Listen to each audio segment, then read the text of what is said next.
Are you in fashion? Did you see what she's wearing? The Tom shoes. I'm Sonia Sly. My heels are killing me. But I was told I have a backstage pass. You will need to get the right pass to get behind me, ma'am. Look, I need to go. Code red. We have a situation. I'm taking you inside the fashion industry to discuss trends, the reality behind the glamour, and the highs and lows of a fast-paced industry that never stops. What's your first memory of either, owning something that was made of fur that you love? I mean, like grandmother's old coats and that kind of thing. You sort of think about those hideous fox fur with the heads and the paws still attached and marble eyes. They're pretty gross. This is Jane Avery, and she has an unashamed love of fur. I actually bought a fur coat from the Salvation Army here in Dunedin. It's chinchilla rabbit and it's vintage. It was $30 and it had a pretty stained lining and I just ripped the lining out and replaced it. It's the most warm, incredible coat. I feel like Macklemore and Ryan wearing it, that rapper.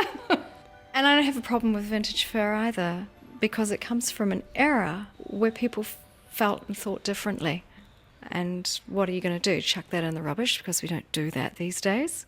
Or are you just going to get on and accept your heritage and your history and wear it responsibly? And when I think back to my grandmother's old fur coats, I have to agree with Jane. I mean, they're made from the skins of animals that have long passed. So it's about appreciating the integrity of the garment and, yes, the animal that died. Jane was well aware of the controversy surrounding fur when she launched her label La Pan 2 years ago. And the name? it's French for rabbit. Right, okay. Which I guess just seems sort of obvious, doesn't it? Okay. Yeah. Admittedly, fur is tricky, and you may not get far wearing real fur these days without having either eggs hurled at you or at least a few not-so-pleasant sideways sneers. But for centuries, people have been wearing fur for its warmth, durability, as a sign of status or wealth. Some early societies believed that fur pelts contained magic, transferring courage, power, or even fertility onto the wearer. Back to Jane. The idea for La Pan was born when she shifted from Auckland to Otago, leaving behind a career in television journalism. But I don't think this would have happened if I was still in Auckland. No, I mean, for one, it's not really the climate to kind of wear warm things. I just don't think it would have occurred to me. And my parents live up in Bannockburn in central Otago. And you go for a wee walk in the nice, evening, and it's really still and beautiful, and you stand on a bluff and nothing much is happening, and then you might clap your hands and the ground kind of moves. It kind of ripples with little bunnies jumping and running all over the place. And for years I've just seen a resource. I discovered that Mooney's, New Zealand's preeminent furrier historically, just down the road from my house. They've been very, very kind to me since I got in touch with them about 1.5 years, 2 years ago, and I've ostensibly been a furrier's apprentice. I like the whole idea of slow fashion and making something that is made to last and to be treasured and to become a family heirloom. And I love fur. But there's no escaping the controversy surrounding fur and fashion, which I need to address with Jane. Now, just last month, guests attending Burberry's London Fashion Week were flanked by animal rights anti-fur protesters. I guess it all comes down to your point of view. I mean, I personally have a problem with so-called faux fur, which is made from petrochemicals. I mean, come on, there's enough plastic and fake synthetic stuff in this world. And here's a resource which is jumping around our country, destroying native plants and habitat and good farming country, and it's not being used.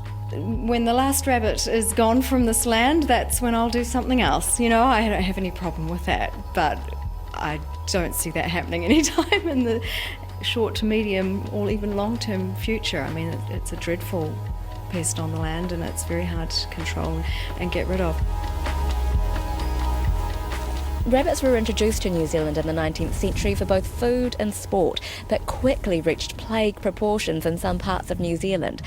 It's hard to imagine, and kind of creepy when you think of them moving up inland plains, infiltrating sheep stations, causing a major decline in productivity. Vegetation in drier parts of the South Island have also never recovered from those grazing rabbit populations that literally took over the entire landscape. The country really suited rabbits breeding. There wasn't a cold enough winter for them to die down. They have a very long breeding season. Unchecked, they can multiply 8 to 10-fold in a season. So I don't see anything wrong with using their fur as a resource. But these skins are a byproduct of the meat industry, so pet food and the restaurant industry. So I'm sourcing them through a tanner in Invercargill. Right, so otherwise they'd basically just go in the bin. Yeah. That's something to feel okay about then, isn't it, really? So I you may as feel well do morally something sound in my in your decision to do this, yeah. I mean, I don't feel entirely comfortable with the thought of little animals being brought up in cages and not being able to act out their natural behaviours over the course of their lives. But let's face it, they're having a wonderful time digging and eating and having sex and multiplying, and then bang, they're dead. And I don't think people have a problem with possum fur being used in New Zealand. It's always surprised me that rabbit hasn't been treated on the same scale, at least in recent years, because there was a rather large rabbit fur and rabbit meat canning export industry in New Zealand up until the 1950s. Why isn't there an industry being promoted and encouraged, and an export industry which promotes an alternative to furs that are perhaps being harvested unsustainably in other parts of the world? That's my standpoint on it. I've thought long and hard about it. Well, you would have had to, really, wouldn't you? Yeah, I'm an animal lover. I adore animals. But I don't I'm not icky about this. It just makes sense to me. I mean, what is the process that the fur has to go through before it can be, incorporated into a garment? You mean right from rabbit to rabbit to clothing. Well, obviously the hunter has the little rabbit, and they have to get them to the abattoir quite quickly, and the skin's off. And because rabbit fur is quite a fine skin, it degrades quite quickly, so it has to get to the abattoir and be tanned, within days. So by the time I go down and grade the skins and choose the ones I want, they're all, fine and ready to go. I mean, what is the difference in texture? If I feel this, it's quite luxurious, it's so soft. You just want to kind of cuddle it, don't you, really?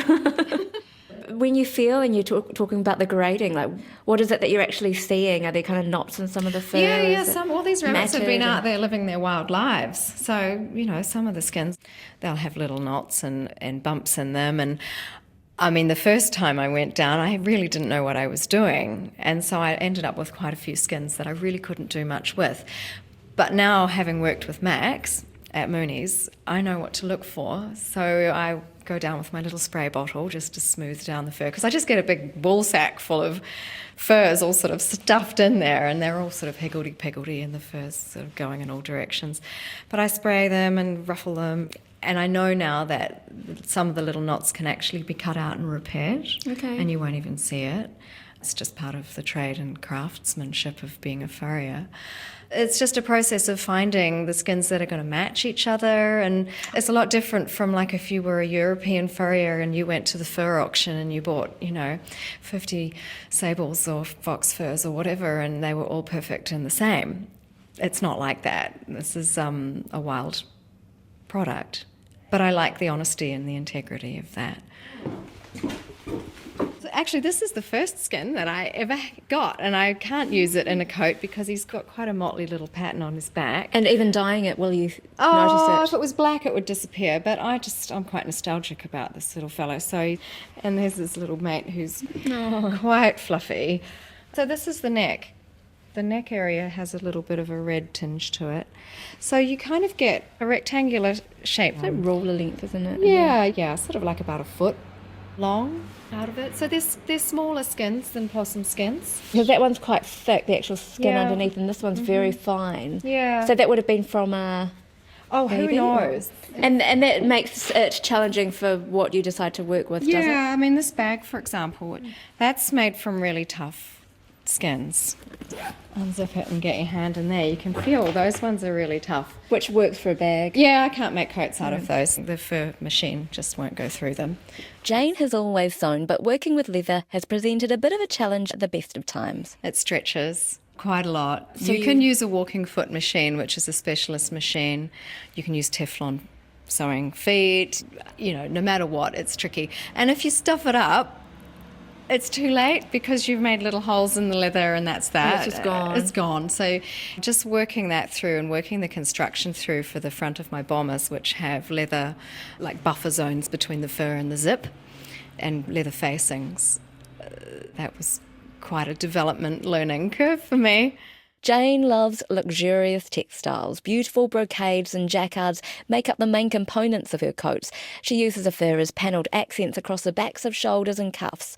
Some of the furs are in their natural coloured state, but a black one has caught my eye. Black rabbits are pretty rare out in the New Zealand wild. Yeah, I would have You thought do so. get them, Do you? actually. Yeah, there was this young guy who came in 2 days ago, and he was a graphic art student from Polytech, and he's a rabbit shooter, and he said he had a couple of black rabbit skins in his freezer.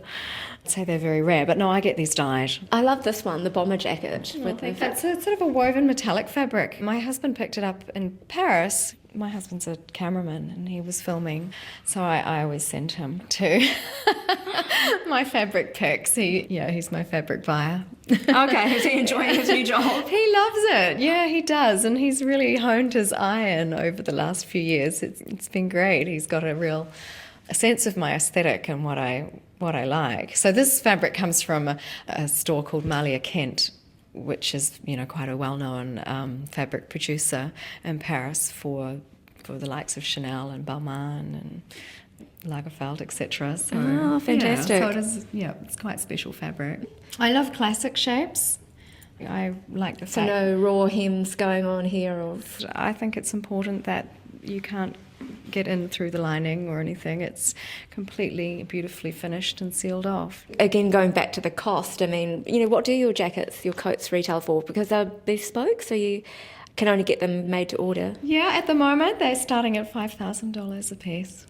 Would you consider that quite extreme for a New Zealand market? No, if you go to Queenstown and go and poke around in the stores selling fur coats made from possum and shearling leather, then you'll see they're up around the 8,000, 9,000 mark. Yes, these coats are expensive, and Jane is still finding her market. I see this venture taking us to ski resorts in Europe and America and Asia, places where people with resources. I'm not sure it's too sustainable here. We're going to have to take this concept offshore. Yeah, I mean, these aren't shrinking violet coats. They're for people who want to stand out and even questioned about why they're wearing fur. And then they have the ability to tell the story that this is actually what you might call an eco-fur. That was Jane Avery from La Palme in Dunedin. You've been listening to My Heels Are Killing Me, presented and produced by me, Sonia Sly, and engineered by William Saunders. This podcast is also available on iTunes and Spotify, and now on Stitcher too. If you enjoyed this podcast, you can also check out a host of other great podcasts on the RNZ series and podcast page.